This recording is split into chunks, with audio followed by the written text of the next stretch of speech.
Chronosculpture, c'est le nom de la troisième exposition solo de Jérôme Trudel.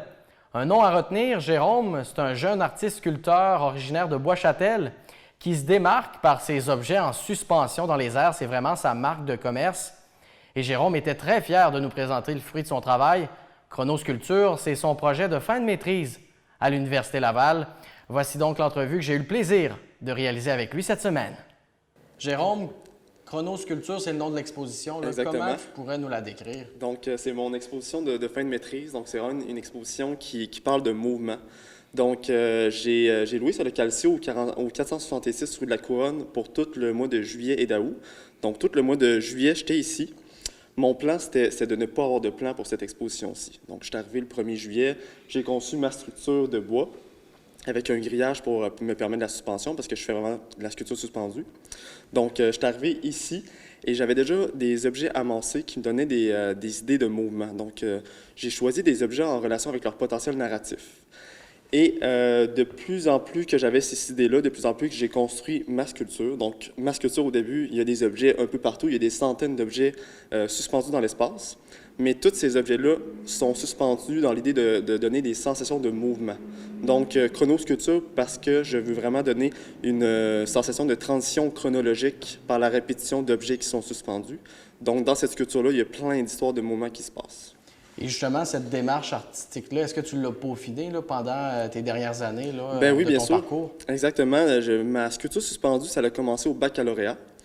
Puis ces 2 dernières années-ci, j'ai fait une maîtrise. Donc, ça m'a vraiment aidé à comprendre ce que je faisais. J'ai tout le temps fait de la sculpture suspendue sans trop savoir pourquoi je faisais ça. Mais ma maîtrise, ça m'a vraiment permis de comprendre mes sujets de recherche dans cette suspension-là. Donc, surtout l'idée des fils aussi qui est important dans ma démarche. Donc, l'idée de mettre en valeur ces fils-là. Donc, pour cette exposition-ci, j'ai vraiment fait de l'exploration. Donc, j'ai décidé d'y aller avec la couleur, contrairement à mes œuvres précédentes où est-ce que c'était toutes des fils blancs.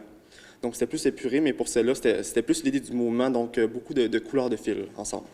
L'objectif, c'est de montrer un petit peu que tu as progressé au oui, fil de ta maîtrise, de ton baccalauréat. Exactement, aussi. que j'ai progressé, mais aussi que j'ai exploré un peu.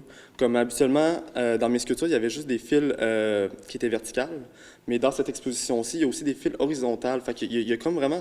Ça devient une toile dans l'espace de fils. Ouais. Est-ce que ça t'a demandé beaucoup de travail de mettre ça en place ici? Là? Oui, vraiment. Dans le fond, j'ai été chanceux parce que j'ai eu c'était le confinement. Fait que ça m'avait empêché un peu de faire mon exposition qui avait dû avoir lieu au Roulement à Billes. Ça, c'est nos ateliers à l'Université Laval. Donc, on a une salle d'exposition. Par contre, la salle était juste, pour l'été, était juste disponible pour les enseignants et les étudiants. Donc, j'ai décidé de louer ce local-là avec une bourse que j'ai eue de la Mesure Première Ovation, qui est un organisme qui aide les artistes de toutes disciplines de la Ville de Québec. Donc, j'ai décidé de louer ce local-ci. Et tout le mois de juillet, j'étais ici à la concevoir à tous les jours. Donc, c'est environ 5 à 8 heures par jour. Puis j'avais aussi des bénévoles, mais pour moi, ça m'a pris environ 150 heures de création.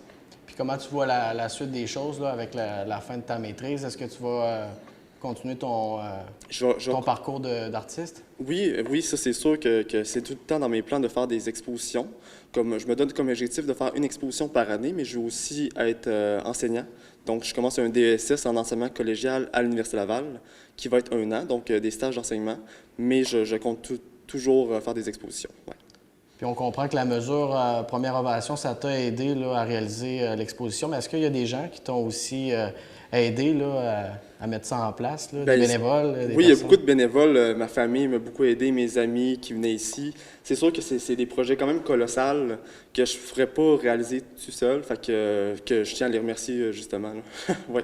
Fait que là, tu as loué un local ici sur la rue de la Couronne. La réponse du public jusqu'à maintenant, est-ce qu'elle est bonne? C'est très bien, oui. C'est sûr que j'ai une belle vitrine. C'est une rue très passante. Et le soir, c'est illuminé jusqu'à minuit. Fait que les gens ils peuvent venir en local de midi à 18 h, mais ça a tout le temps été illuminé jusqu'à minuit les soirs. Donc, il y a vraiment une belle visibilité et des beaux commentaires. Ouais, qu'est-ce qui ressort le plus, personnellement, pour toi? Tu es fier de cette exposition-là? Oui, je suis vraiment fier. Je trouve que c'est une belle façon de clore ma maîtrise, de finir en grand, de louer un local de façon indépendante. Tu sais, je suis allé vraiment par moi-même pour ça.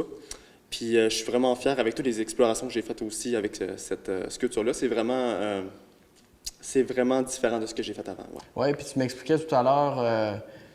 les apprentissages, tu aimerais ça, transmettre ça à d'autres personnes, tu aimerais ça devenir enseignant? Oui, bien sûr. J'ai tout le temps voulu vraiment transmettre ma passion là-dedans. Tu sais, j'ai vraiment une grosse passion pour ça, surtout la sculpture, mais tu sais, je fais aussi de la peinture, je fais pas mal de tous les médiums. Et ça a tout le temps été dans mon objectif de transmettre ça plus tard. Ouais. Hey, merci beaucoup pour l'entrevue, Jérôme. Ben, merci.